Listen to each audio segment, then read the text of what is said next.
नमस्कार। नमस्कार, मेरो नाम धनकुमारी खनेत, म चाहिँ एनआइसी लघु वित्तको सदस्य। नमस्कार, म चाहिँ टेकनारायण खनेत, धनकुमारी खनेतको श्रीमान।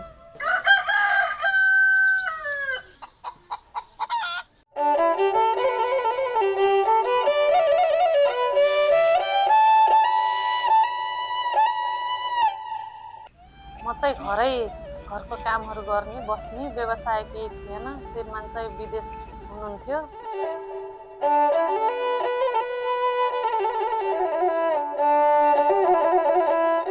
बेरोजगारी नै हो यो, अब कामधाम केही थिएन, सिप पनि थिएन।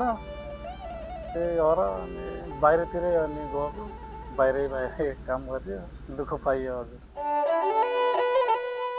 एनआइसी एसियामा चाहिँ म्याडम आउनुभएको थियो। म्याडमले आएर अनि एनआइसी लघु वित्तमा बस्दा चाहिँ यस्तो यस्तो हुन्छ भनेर अब यो कर्जाहरूको बारेमा, बचतहरूको बारेमा भन्नुभयो। अनि त्यो म्याडमको सल्लाह अनुसारले चाहिँ म यसमा बसेको। हजुरलाई हामीले 5,000देखि 3 लाखसम्म कर्जा प्रवाह गर्छौँ। त्यसमा तपाईँले व्यवसाय गरेर त्यसलाई अलिकति लामो बनाएर होइन भएको व्यवसायलाई पनि निरन्तरता दिएर हजुरले आफ्नो व्यवसायलाई बढाउँदै लान पाउनुहुन्छ। उसो हो भने त अब मेरो नि श्रीमानको नि अब विदेशमा कमाइ छैन। अब मेरो नि अब यही घरको अलिअलि खेतीपाती मात्रै हो। अब उसो भयो म नि समूहमा बस्छु, श्रीमानलाई यतै बोलाउँछु, यतै केही व्यवसाय गरौँला।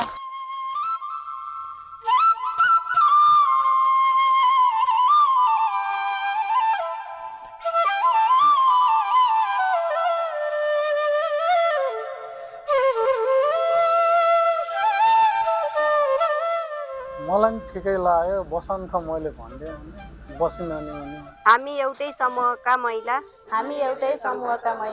सधैँ मिली काम गर्नेछौँ। हामीले चाहिँ सुरुमा चाहिँ 3 लाख लोन लियौँ। लोन लिएर चाहिँ हामीले अब सुरुमा अब व्यवसाय के गर्ने भन्दाखेरि अब अरू केही भएन, यही भैँसी पालौँ भन्ने सोच राखेर अब बोटहरू बनायौँ।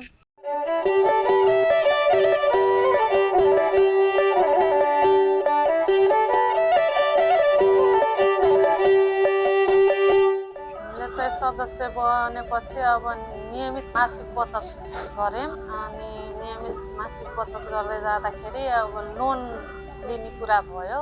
नमस्कार, मेरो नाम धनकुमारी खनेत। म चाहिँ आज 5 लाख कर्जा माग गर्न गइराखेको छु। तपाईँहरूले दिनुहुन्छ कि नै? के को लागि हो दिदी त्यत्रो पैसा तिर्न सक्नुहुन्छ? हजुर, भैँसी पालनको लागि हो। मैले चाहिँ दुध बेचेर तिर्छु।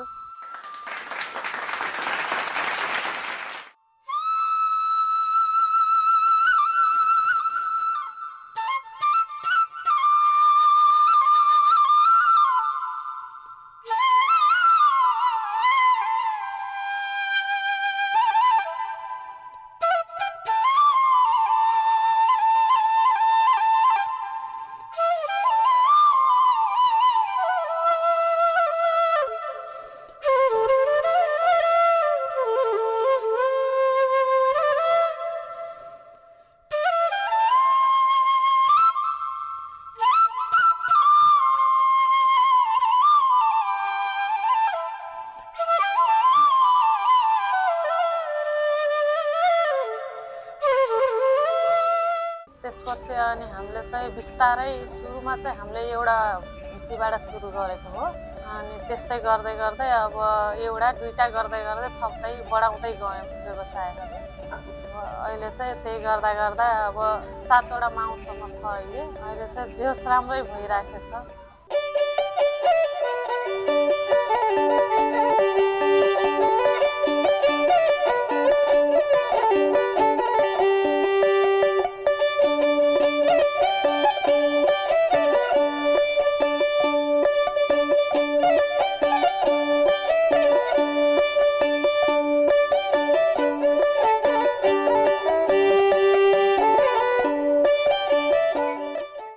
अरू व्यवसायहरू त छैन, त्यही भैँसी पालन, खेतीपाती गर्ने हो।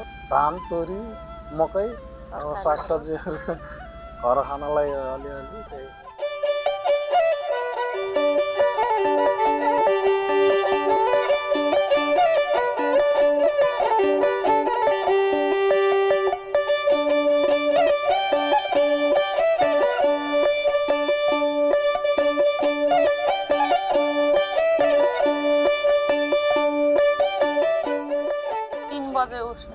बजे उठेर त्यही गोठ सफा गर्ने अनि दुध दुहुने, दुध दुहेर दुध दोकानमा पुर्याउने, अरू चाहिँ गाउँघरमा जान्छ, अरू दोकानमा लान्छौँ।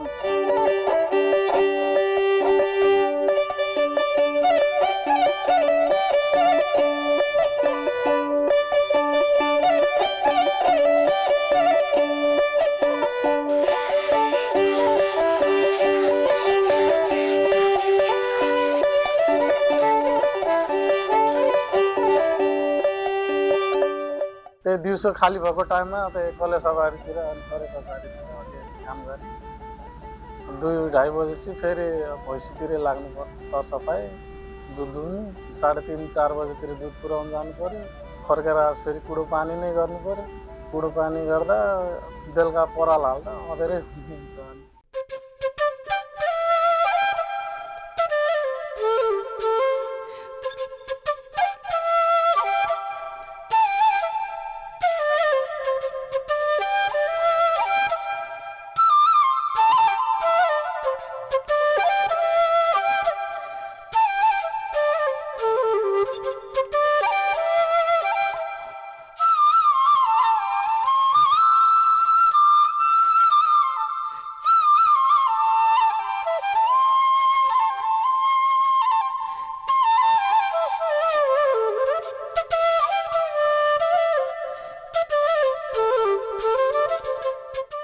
अहिले बिहान बेलुका गरेर त्यही अहिले भैँसीहरू पनि थाक्न लागिसक्यो। अहिले त त्यही 35 लिटरको क्रस छ। अहिले धेरै दिँदाखेरिसम्म 45 लिटरसम्म बेच्छु।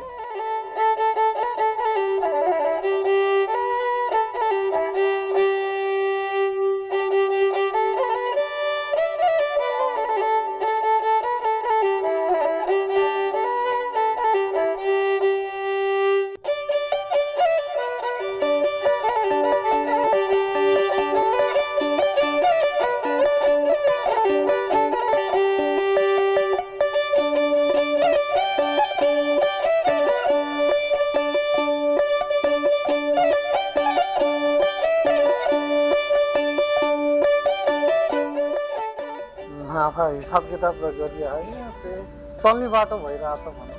अब भैँसीहरूलाई पनि दाना पानी खुवाउनै पर्छ। 50% त अब भैँसीलाई नै खानु पर्यो।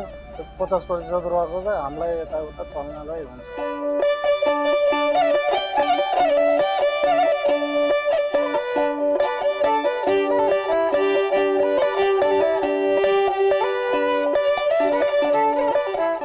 पहिला त अब एउटा माउबाट सुरु गरेको, अहिले 7वटा माउ पुग्यो। 7वटाको बच्चा 7वटै छ। 2टा पाडापाडी अरू पनि छन्, 16वटा छ अहिले।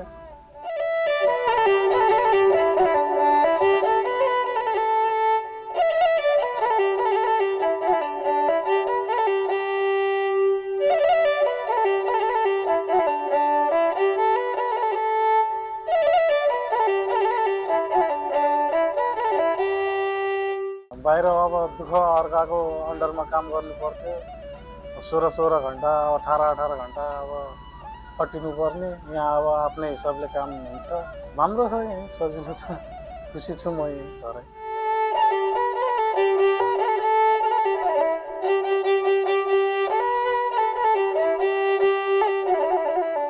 प्रगति त के गर्ने भन्ने हो र सर। अब यही एउटा अब देखेको एउटा घरतिर बनाएको। नानी बाबु 2जना छन्। बाबु अहिले 11मा पढ्दैछ, नानी चाहिँ 8मा अहिले।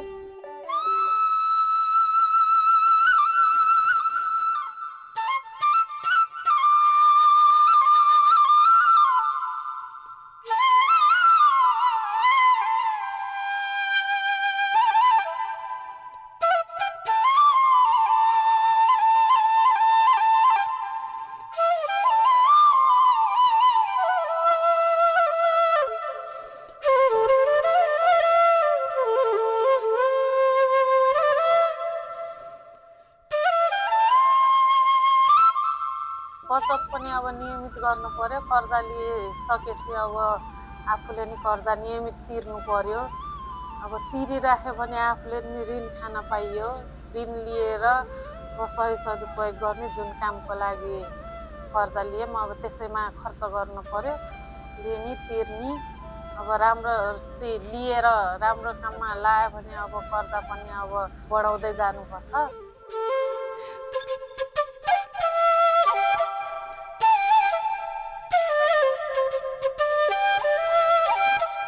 7 सहयोग त सबैको राम्रै छ। हामी चाहिँ नानी बाबु मात्रै हो न, अब त्यही स्कुलबाट आएपछि आफ्नो टाइम मिलाएर त्यही गोठमा एकछिन हामीलाई सघाइदिने हो, नत्र हामी धेरै जसो चाहिँ हामी बुढाबुढीले नै गर्ने हो काम।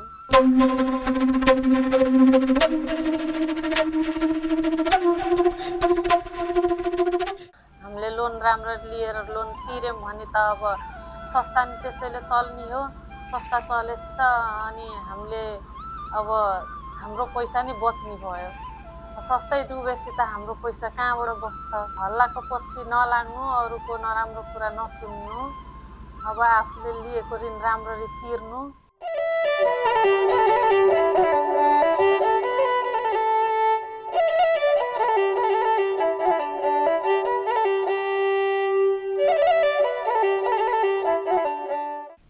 यहाँसम्म अब विदेशमा दुःख पाइरहेको मान्छे अब यहाँ घर आएर यतिको व्यवसाय गर्न पाउँदा त अब एनआइसीलाई लघु विद्यालय त अब धेरै नै धन्यवाद छ। उहाँहरूले गर्दा नै हामी यहाँ पुगेको हो। एनआइसी लघु विद्यालय अब आजसम्म हामीलाई साथ सहयोग सपोर्ट गरेर यहाँसम्म पुर्याउनु भयो। अब आउने आगामी दिनहरूमा पनि हामीलाई यसरी नै साथ सहयोग सपोर्ट गरेर हामीलाई अझै अगाडि बढ्नलाई अब साथ सहयोग दिनुहोला। एनआइसी लघु विद्यालय धेरै धेरै धन्यवाद दिन चाहन्छु। नमस्कार।